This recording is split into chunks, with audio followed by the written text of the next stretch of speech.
Hello dear student, good afternoon.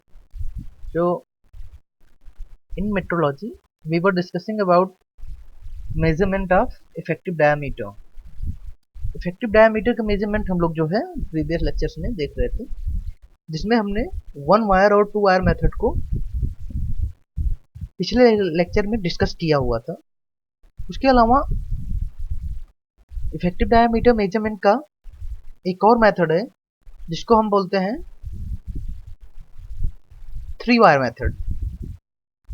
One wire और two wire method जो है हम लोग ऑलरेडी डिस्कस कर चुके हैं। नेक्स्ट है हमारा थ्री वायर मेथड। यहाँ पे हम तीन वायर की हेल्प से जो है इफेक्टिव डायमीटर मेजर करते हैं। तो लेट्स सी कैसे जो है इफेक्टिव डायमीटर का मेजरमेंट हम थ्री वायर मेथड के थ्रू करते हैं। आज हम वही डिस्कस करेंगे। उसके बाद हम डिस्कस करेंगे कि किस तरीके से आपका पिच का मेजरमेंट होता है, क्या पिच में एरर होते हैं पिच मेजरमेंट में, वो चीज़ें भी हम देखेंगे।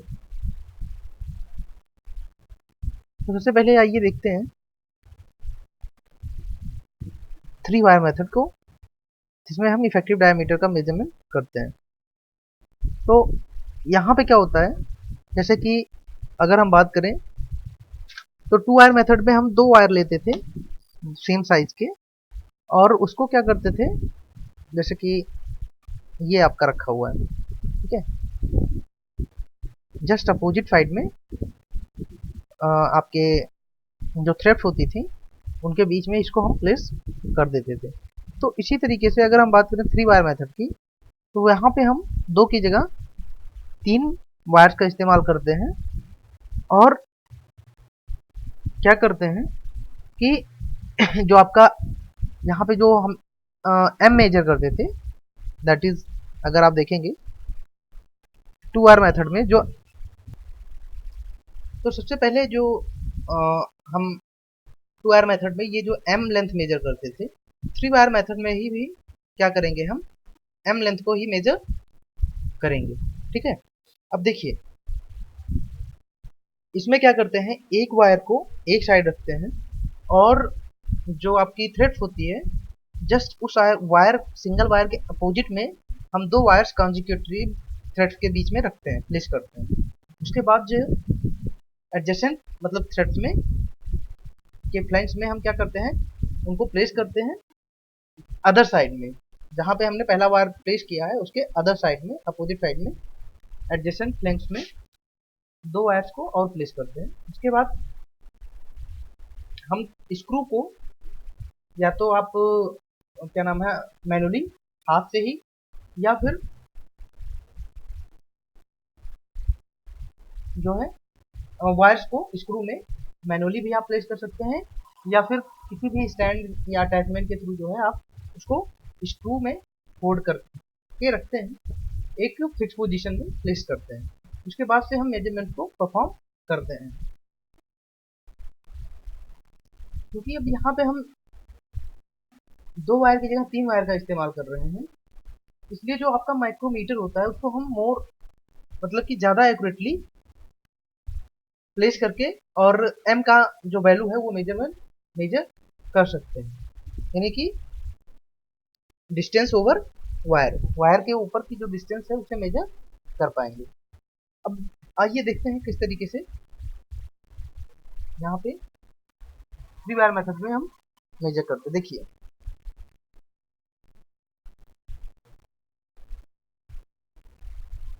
कुछ इस तरीके से आपकी अरेंजमेंट होती है, एक वायर यहाँ पे प्लेस रहता है और दूसरा वायर अदर साइड में, ठीक है, यहाँ पे प्लेस होता है। ये आपकी इफेक्टिव डाया होती है। तो हम मान के चलते हैं कि जो इफेक्टिव डाया है, हाँ, और जो एम है वो आपका क्या होता है, जो वायर्स के आउटर यानी कि ऊपरी सिरे हैं उनके बीच की डिस्टेंस है। और हम सबसे पहले क्या करेंगे, एम को ही मेजर करेंगे।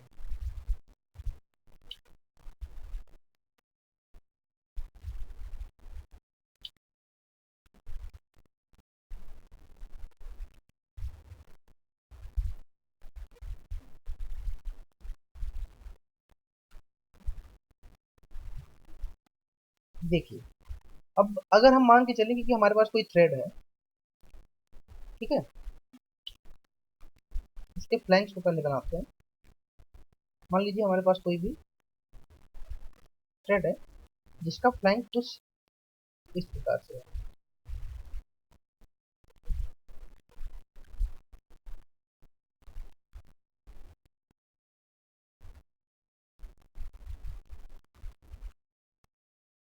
ठीक है, उसके बाद हमने यहाँ पे एक जो है वायर प्लेस कर रखा है स्मॉल डायमीटर डी का।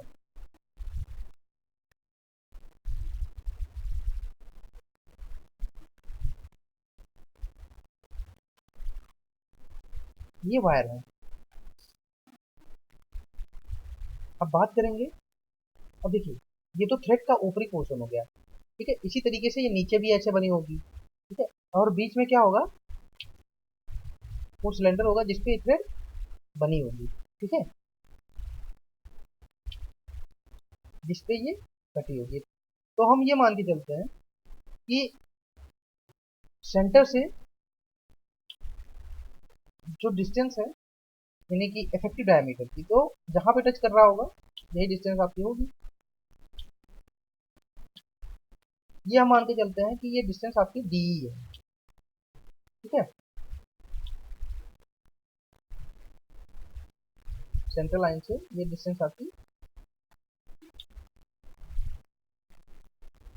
डी सफिक्स ई, यानी कि इफेक्टिव डायमीटर ये है, ठीक है, जहां पे ये फ्लैंक्स को टच कर रहा है।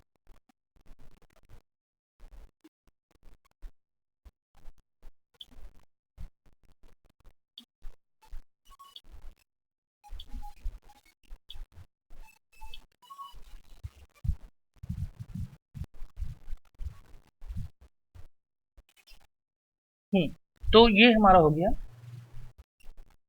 इफेक्टिव डायमीटर, ठीक है, जो कि यहाँ पे आपका वायर कांटेक्ट कर रहा है फ्लैंक पे,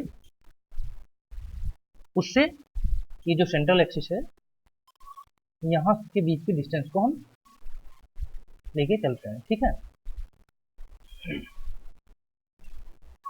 ये आपके थ्रेड की सेंट्रल एक्सिस है। इसके बाद बात करें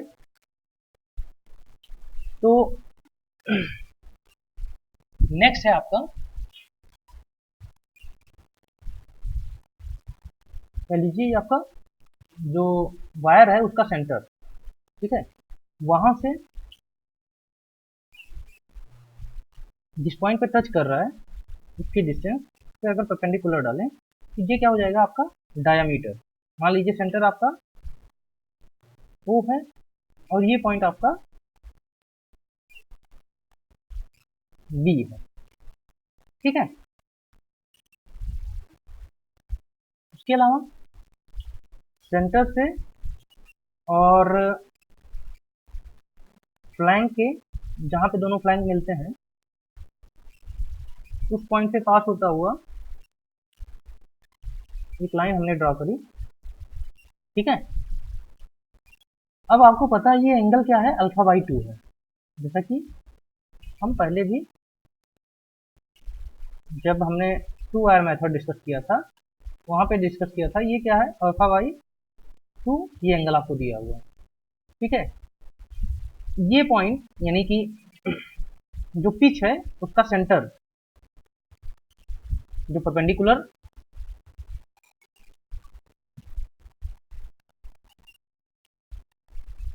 जो एंगल को फ्लैंक एंगल को डिवाइड कर रहा है वर्टिकल एक्सिस, उसका सेंटर क्या है, वो क्या नाम है, पिच उसको सी पे कट कर रहा है।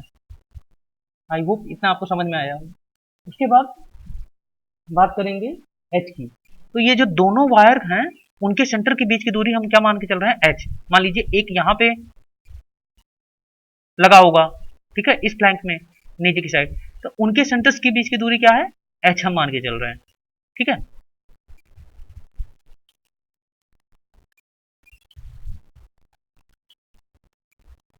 स्मॉल एच, ये डिस्टेंस कितनी है, स्मॉल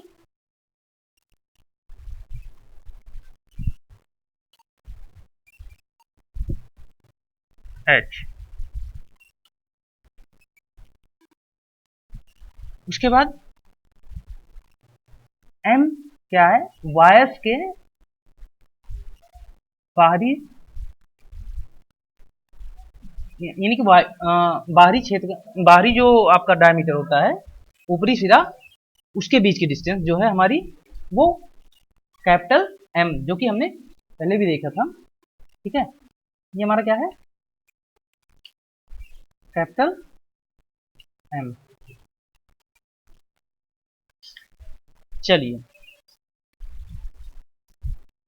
ठीक है।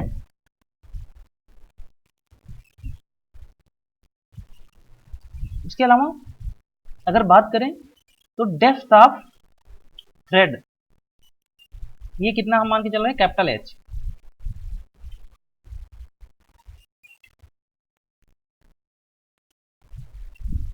ये डेप्थ ऑफ थ्रेड हमारा कितना है, कैपिटल एच। आई होप इतना आपको समझ में आया होगा। अब बात करते हैं, देखिए अगर हम बात करें ये जो सेंटर है वायर का, यहां से लेके यहां तक की डिस्टेंस की, ये मान लीजिए ए है, तो ओ ए साइन थीटा, अगर हम बात करें तो यहां से हमारा जो ओ ए साइन थीटा है, देखिए ओ ए साइन अल्फा बाई 2 हमने एंगल लिया हुआ है। तो यहां से अगर इस ट्रेंगल की बात करें, इस ट्रेंगल में, ठीक है, triangle O B C, triangle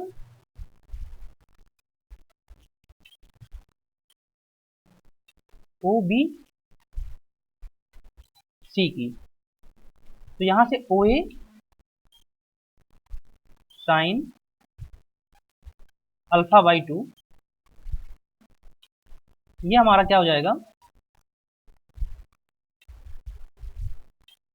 sign component, cos component, तो ये भी अल्फा बाई 2 होगा। सॉरी, एक सेकेंड, यहाँ पे ओ बी ए होगा एंगल, ट्रेंगल, ठीक है, ट्रेंगल ओ बी ए।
देखिए, तो अब यहाँ से अगर बात करेंगे तो O A sine alpha by 2 ये हमारा किसके बराबर हो जाएगा, O A sine alpha by 2, that is O B, है ना। ओ बी दो कंपोनेंट हैं, ये एक इस तरीके से आपका ट्रेंगल कुछ ऐसे बन रहा है, ठीक है।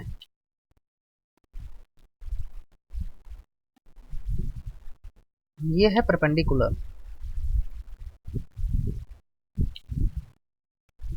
कुछ इस तरीके से बन रहा है, ये है 90 डिग्री, ठीक है। ये है बी, ये है ओ, और ये है ए, ठीक है। तो यहां से किसके बराबर हो जाएगा, ओ बी के, ठीक है। अब यहां से आप देखेंगे तो आपका जो ओ ए होगा वो हो जाएगा आपका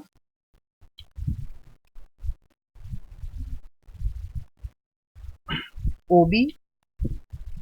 अब देखिए ओ बी क्या है, हमारा डायमीटर है, तो इसको हम d/2 भी लिख सकते हैं। तो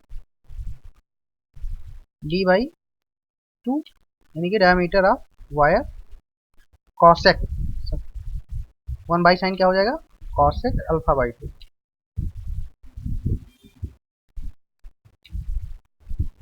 कॉसेक अल्फा/, ये आपका हो गया ओ ए। अब देखिए अगर हम एच की बात करें, that is depth of thread, ठीक है। तो एच जो होगा ये भी आपका क्या होगा, अगर हम देखें यहां से,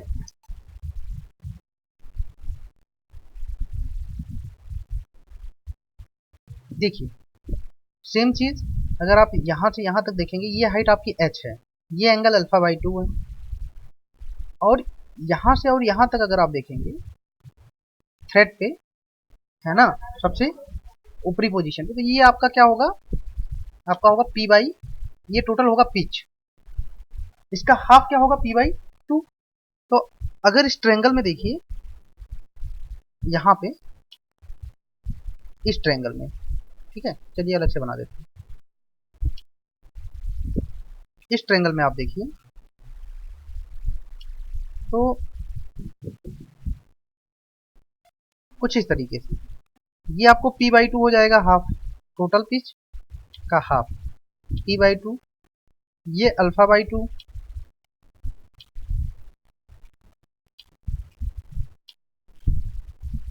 और ये टोटल जो है depth of thread that is h। तो अगर हम यहाँ से लगाएं tan अल्फा/2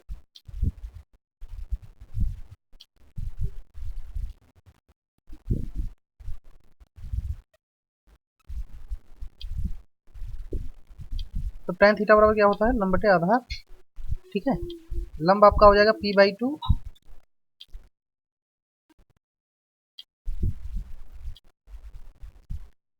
होल अपॉन h।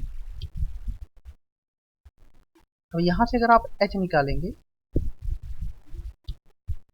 तो ये आपको मिल जाएगा p/2 cot अल्फा/2, है ना, p/2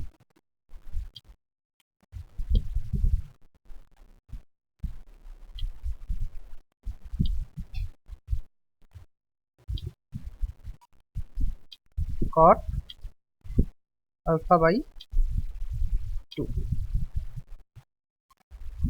इतनी चीजें आपको आई होप समझ में आई होंगी। अब बात करते हैं इस डिस्टेंस की। हमें ये कंप्लीट यहाँ से ये डिस्टेंस मिल गई है, यहाँ से यहाँ तक h, और हमको मिल गया है ये डिस्टेंस ओ ए, ठीक है। अब बात करते हैं अगर AC की या CA कह लीजिए, तो ये आपका क्या होगा, ये होगा सिमिलरिटी से, अगर आप सिमिलरिटी प्रिंसिपल को यूज करेंगे तो यहाँ से आपका ये आ जाएगा CA, ये आपका हो जाएगा, ये भी h/2 आएगा, ठीक है, टोटल हाइट का हाफ, जो डेप्थ है इसका हाफ, ये आपका क्या हो जाएगा h/2। अब चूंकि h ऑलरेडी जो है p/2 cot अल्फा है, अल्फा/2 है, तो यहां से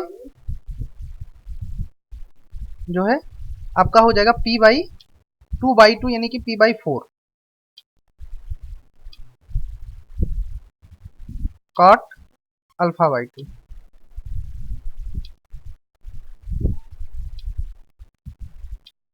ये हो गया आपका CA या AC, ठीक है। अब अगर यहां से आपका CA निकल गया, अब बात करते हैं स्मॉल h की। तो अगर आप स्मॉल h की बात करेंगे तो देखिए इसको हम इस तरीके में लिख सकते हैं, यहां से OA माइनस OC अगर कर दे तो हमें स्मॉल h मिल जाएगा, ठीक है। तो देखिए स्मॉल h ये आपका हो जाएगा ओ ए माइनस ओ सी। ठीक है, देखिए ओ ए हमारा कहाँ से दिया हुआ है, यहाँ से लेके यहाँ तक ओ सी, इसमें से इसको हटा देंगे। ओ क्या है, वायर के सेंटर से जो आपका फ्लैंक जहाँ पे मिल रहे हैं, है ना, क्रॉस एक दूसरे को कट कर रहे हैं, उस पॉइंट के बीच की डिस्टेंस ओ ए माइनस वायर जो आपका पिच लाइन है और जो वायर को डिवाइड करने वाली लाइन है, वो एक दूसरे को जहाँ पे कट करती हैं, तो दोनों ही आपको यहाँ पे आपने ओ ए माइनस, अगर हम सॉरी ए सी, ओ सी नहीं ए सी, ठीक है, तो ये आपको मिलेगा।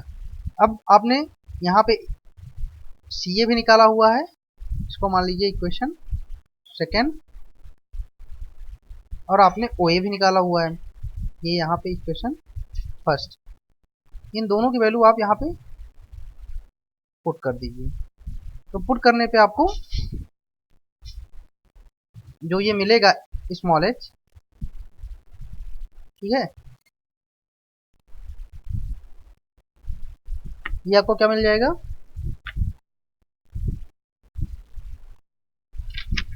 ये मिलेगा d/2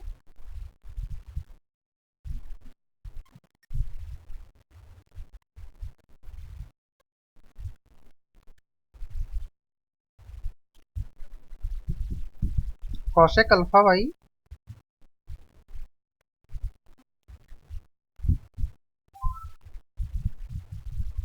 कॉसेक अल्फा बाई 2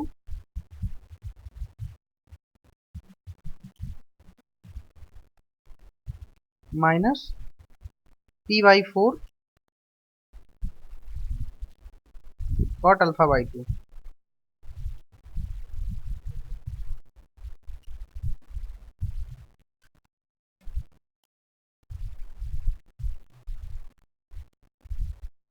ठीक है, ये आपको स्मॉल एच मिल गया।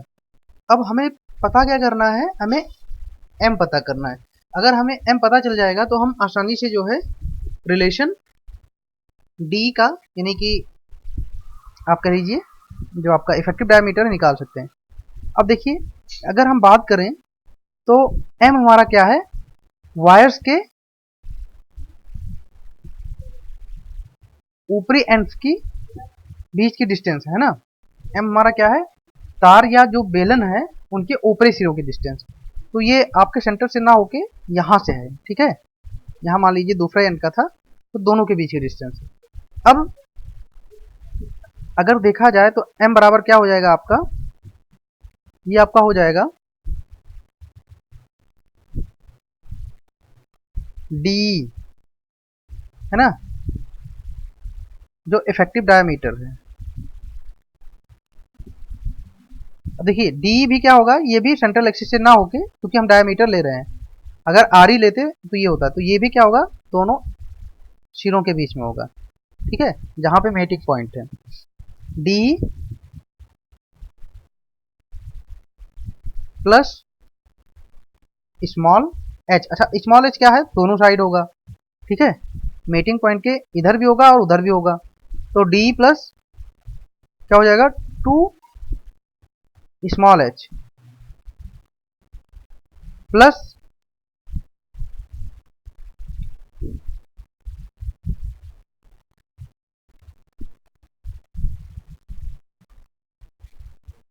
क्या हो जाएगा, 2 d/2, है ना, यानी कि कर लीजिए तो आर, यही क्या हो जाएगा आपका,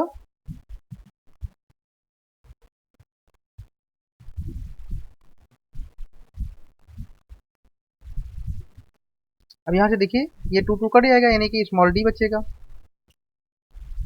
ठीक है। अब अगर आप यहां से देखिएगा तो आपका डी क्या आ जाएगा,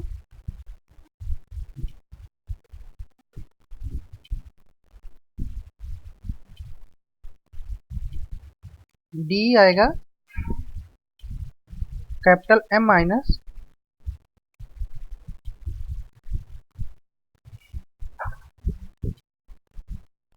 to small h minus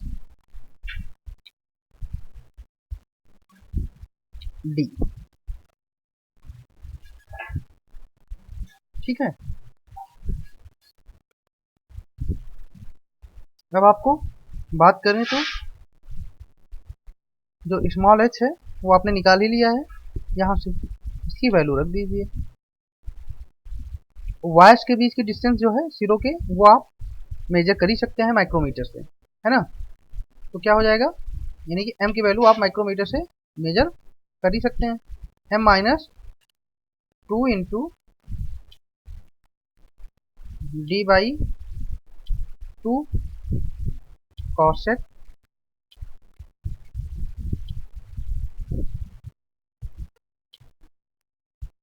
alpha by 2 minus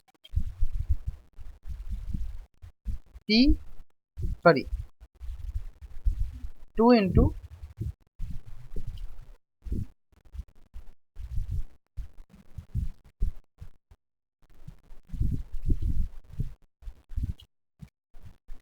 T by 4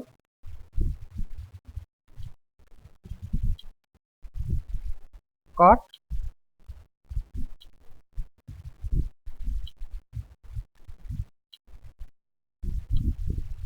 alpha by 2 minus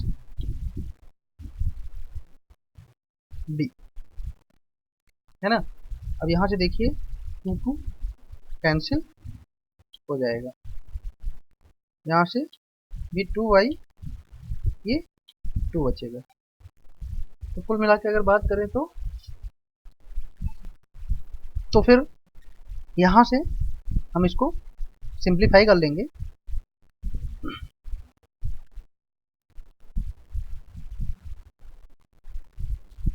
ठीक है, तो देखिए हमारा क्या हो जाएगा, सिंप्लीफाई करने के बाद अगर हम कॉट को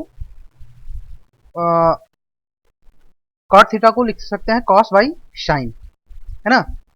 अब साइन को ऊपर ले जाएंगे तो कॉसेक आ जाएगा, उसको ले लेंगे कॉमन, तो यहां से आपका क्या बन जाएगा, ये अगर आप यहां से डी देखिए दोनों में है, तो डी डी अगर आप कॉमन ले लें तो ये बचेगा 1 प्लस कॉसेक अल्फा बाई 2, ये भी है और यहाँ यानी कि लास्ट टर्म और इसको अगर कॉमन लीजिए तो m माइनस, अगर आप माइनस डी को दोनों में से कॉमन ले लीजिए तो ये बचेगा आपका 1, डी की जगह पे 1 हो जाएगा प्लस कॉसेक अल्फा बाई 2।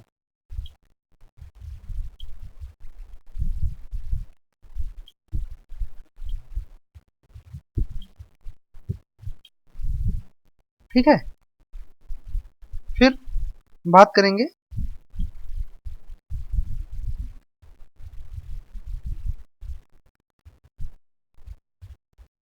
तो यहाँ पे क्या बचेगा आपका,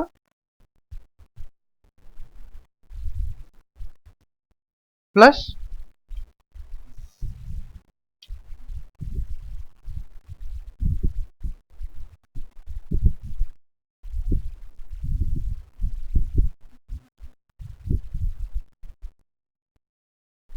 एक चीज देखिएगा, जब यहाँ पे हम माइनस 2h रखेंगे तो 2 के साथ साथ माइनस साइन भी आएगा, तो यहाँ पे तो ये माइनस होगा लेकिन ये प्लस हो जाएगा। ठीक है, इसलिए हमारा यहाँ पे प्लस आएगा, प्लस आपका हो जाएगा ये p by 2 cot alpha by 2। ठीक है, तो इस तरीके से क्या होगा आपका, जो आपका इफेक्टिव डायमीटर है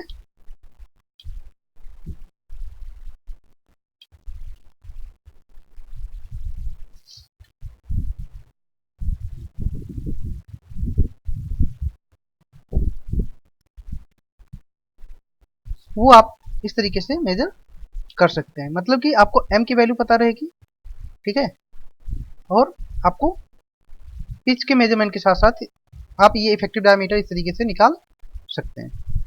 चलिए फिर मूव करते हैं नेक्स्ट टॉपिक पे। तो नेक्स्ट टॉपिक है हमारा,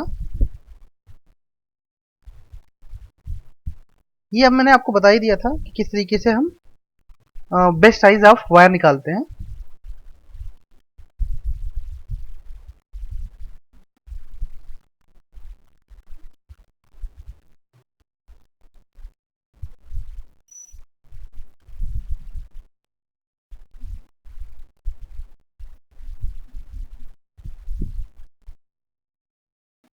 नेक्स्ट टॉपिक है मेजरमेंट ऑफ पिच, ठीक है। चलिए इसका मैं आपको अलग से बता दूंगा, लेकिन उसके पहले अगर बात करें हम, तो अगर हम पिच मेजरमेंट की बात करें, देखिए पिच मेजरमेंट क्या होता है कि एक्चुअली में जो आपकी पिच होती है, या आप कह लीजिए थ्रेड जो बनाई जाती हैं, वो बेसिकली हमें सिंगल पॉइंट कटिंग टूल के हेल्प से हम बनाते हैं, ठीक है। अब क्या होता है कि वहां पे जो बेसिक पैरामीटर होता है वो एक तरीके से आपका angular velocity of work piece होता है, साथ ही साथ जो टूल की लीनियर वेलोसिटी होती है, यानी कि जो आपका वर्क पीस होता है वो रोटेट करता रहता है ना। आपने देखा भी होगा लेथ वगैरह में कि जो आपका वर्क पीस होता है वो रोटेट करता रहता है, और हम सिंगल पॉइंट कटिंग टूल को जो है, एक आपका टूल बॉक्स होता है, वहां पे हम सिंगल पॉइंट कटिंग टूल को होल्ड करते हैं, ठीक है, और फिर धीरे धीरे जो है उसकी तरफ मूव कराते हैं जो हमारा वर्क पीस जो चेक में फिट होता है। जैसे कि यहाँ पे मान लीजिए ये चेक है, यहाँ पे आपका ये वर्क पीस फिट है, ठीक है। तो यहाँ पे हमारा क्या होता है, टूल पोस्ट होता है। इसी टूल पोस्ट में आपका tool, single point cutting tool जो है वो प्लेस रहता है। तो हम धीरे धीरे क्या करते हैं, अब ये देखिए ये सर्कुलर मोशन करता रहता है इस तरीके से, ठीक है, यानी कि उसके पास एंगुलर वेलोसिटी होती है, और जो आपका टूल होता है ये क्या करता है, लीनियर मूवमेंट करता है, आगे पीछे, है ना, इधर भी कर सकता है, इधर भी कर सकता है।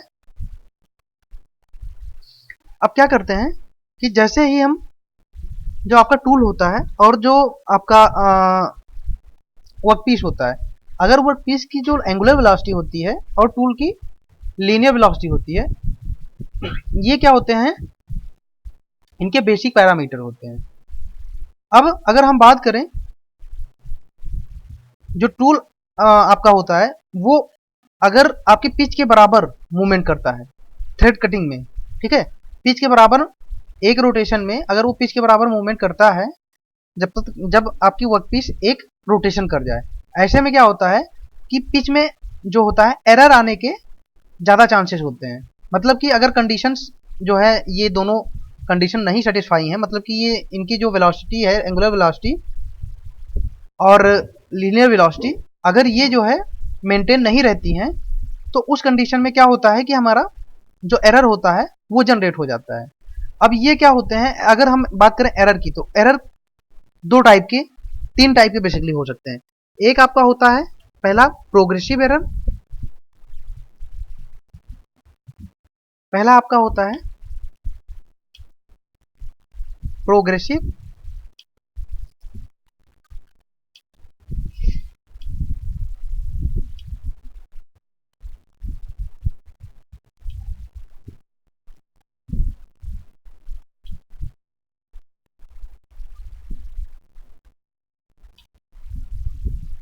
ठीक है। दूसरा आपका होता है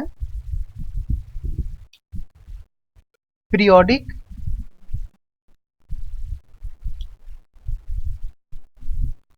तो नाम से ही आपको लग गया होगा कि ये टाइम के साथ जो है रिपीट होता है, पीरियोडिक एरर।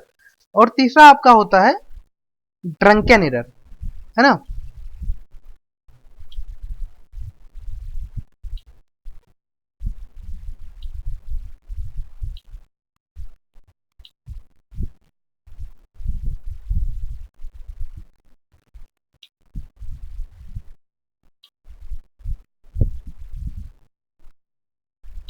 ड्रंकन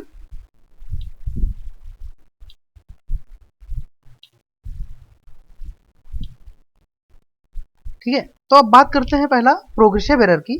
इसमें क्या होता है, अगर हम बात करें तो ये बेसिकली तभी जो है एरर हमें देखने को मिलता है जब आपकी जो वर्कपीस है और टूल है उनका वेलोसिटी रेशियो जो है वो चेंज हो जाए, वो इनकरेक्ट हो, है ना। मतलब कि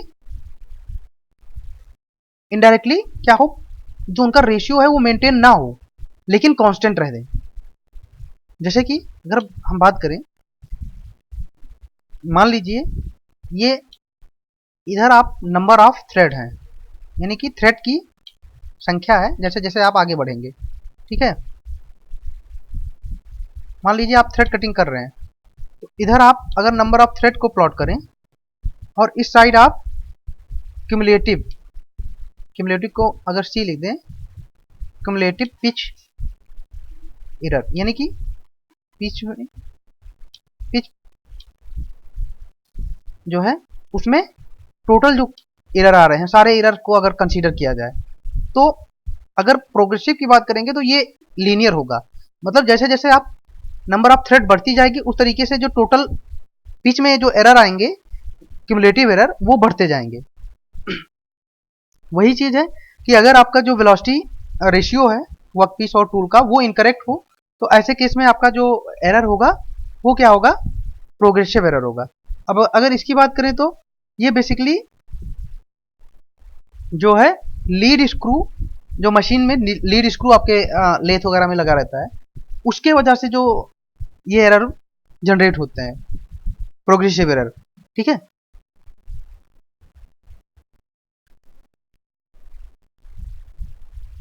अब देखिए इसमें क्या होता है, जो क्यूमुलेटिव पिच एरर होता है ये क्या होता है, लीनियरली जो है नंबर ऑफ थ्रेड के साथ जैसे जैसे आप थ्रेड बढ़ाएंगे उस तरीके से ये जो है डायरेक्टली कांस्टेंट वे में बढ़ता जाएगा। उसके अलावा भी कुछ और फैक्टर्स होते हैं जिसकी वजह से आपका ये pitch error, progressive pitch error आता है। जैसे कि आपका गियर ट्रेन हो गई, मान लीजिए ट्रांसमिशन के लिए आपका मशीन में गियर लगा हुआ है, ठीक है, पावर ट्रांसमिशन के लिए। तो अगर उस गियर ट्रेन में जो मैकेनिज्म है वो सही से वर्क नहीं कर रहा है, मतलब कि कहीं ना कहीं कोई दिक्कत है, बैकलैश एरर हो या कुछ भी हो, कोई भी एरर है, तो उसके वजह से भी क्या होगा, आपका जो प्रोग्रेसिव एरर है वो जनरेट हो जाएगा। अगर बात करें हम तो ये एरर एक तरीके से, जैसे कि मान लीजिए आप मीट्रिक थ्रेड बना रहे हैं, ठीक है, बेसिकली अगर वो ब्रिटिश स्टैंडर्ड थ्रेड है, ठीक है, मीट्रिक थ्रेड, तो यहाँ पे आपको ये देखने को मिल जाएंगे जैसे कि गियर ट्रेन एरर वगैरह, वहाँ पे आपको इसके वजह से क्या होगा कि आपको पिच एरर देखने को पिच में मिल जाएगा। इसी तरीके से अगर बात करें पीरियोडिक एरर की, तो जैसे कि आपने यहाँ देखा जो वेरिएशन है वो लीनियर है। पीरियोडिक में क्या होता है, ये वेरिएशन लीनियर ना होकर साइनोसॉइडल होता है। मतलब कि अगर बात करें तो यहाँ पे वेलोसिटी रेशियो जो होगा आपका कांस्टेंट नहीं होगा और जो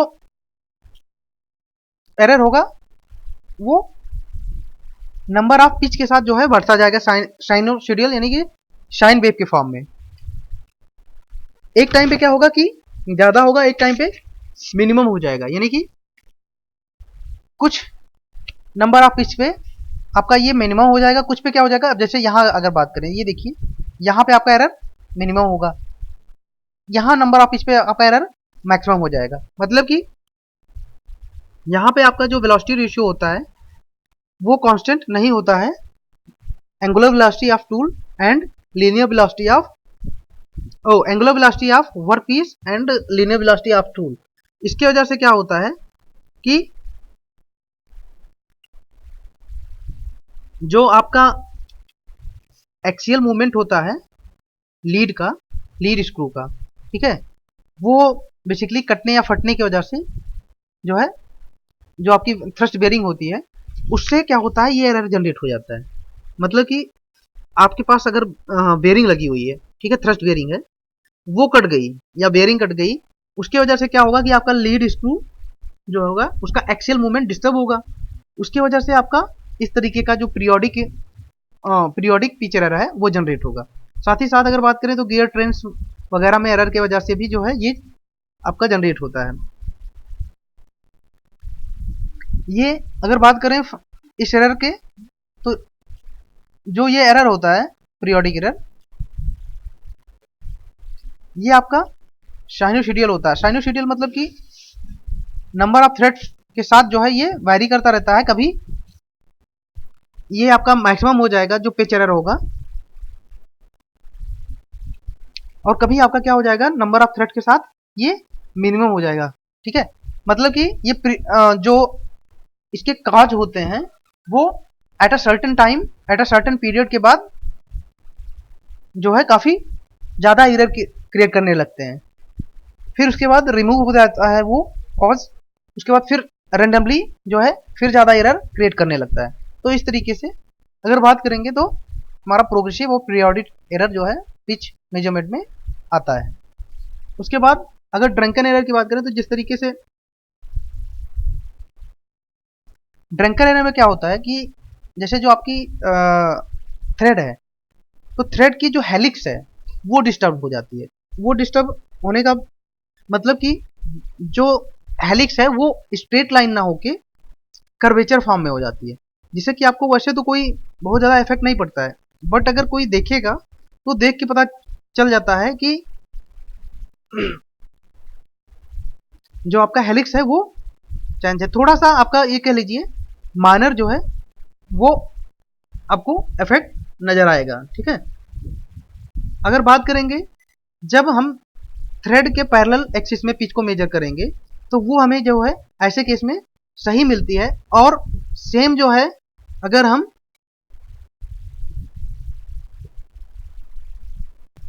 बात करें तो पैरेलल जब देखेंगे तो हमें तो सब कुछ ओके नजर आएगा, लेकिन जो थ्रेड्स होती हैं वो जहां से कटना चाहिए, जिस हेलिक्स से कटना चाहिए वहां पे नहीं कटी होती हैं। जैसे कि मैंने आपको बताया ये बहुत ज्यादा जो है आपको हार्म नहीं पहुंचाते, मतलब कि ज्यादा प्रॉब्लम इशू क्रिएट नहीं करते हैं। और बेसिकली आप अगर देखेंगे तो ये आपको जो लार्ज डायमीटर के स्क्रू होंगे वहां पे आपको देखने को मिल जाएंगे ड्रंकन एरर। ठीक है, आई होप आपको ये चीजें समझ में आई होंगी। उसके बाद बात करते हैं पिच मेजरमेंट की, कि हम पिच को किस तरीके से मेजर करते हैं किसी भी स्क्रू थ्रेड का। तो देखिए पिच मेजरमेंट के बेसिकली अगर हम बात करें तो 3 मेथड है, जिसमें से पहला आपका है